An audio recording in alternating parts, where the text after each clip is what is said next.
After Ananta's last announcement, trailers and whatnot in the Tokyo Game Show, a lot of people were left wondering if there was ever going to be a female protagonist, and that's because the trailer did not show any trace of a female protagonist at all. It was basically just a male protagonist. And what made it worse is that in their website, they just list the protagonist as captain and just describe him with a he pronoun. Like, there is no hint towards the female protagonist. So that made people think that there's not going to be any female protagonist for this game. And a lot of people that prefer to play as a female, as a protagonist in these kinds of games, they're kind of straying away from this game, even back then. Because a lot of people are just assuming that this game is just a one MC game, there's just a male protagonist and that's pretty much it. But that's basically false information, because in an interview with Famitsu, Ananta's developer Ash, they actually answered this question directly. The more people who have been paying attention to this game for some time, the more they are wondering about whether you can choose the female protagonist or not. And they also asked about the other characters that were shown in the previous trailers and stuff. They also asked about that. First of all, do not worry.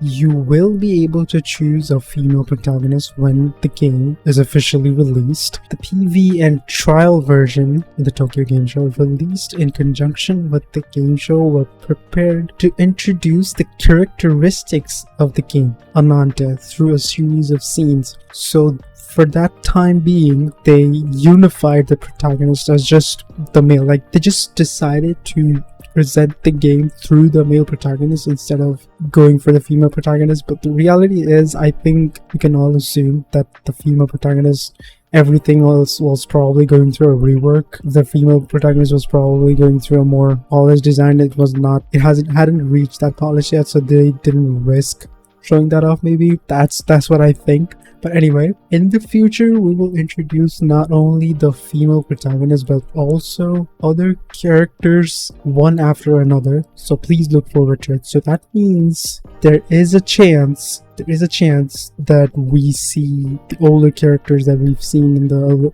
older trailers in future as they announce it. And if that's not enough confirmation, there's also like a chibi drawing, like a small drawings of them that they kind of gave out to fans during the Tokyo Game Show event. One YouTuber called Sticks, there's testament to it. They've seen that themselves. I think he has it, if I'm not wrong. I don't know. Here it is. This is the, I don't know what these are, but these are basically what was given away as freebies, I guess, like gifts for those visiting and just appreciating the game and stuff. And this is the design for what we're all assuming is the female protagonist, because of just how similar to the male protagonist design she is. So safe to say, it's 100% confirmed. The female protagonist is a real thing. I don't really blame anyone for doubting that, because when you're radio silent for so many months and the only source of information is a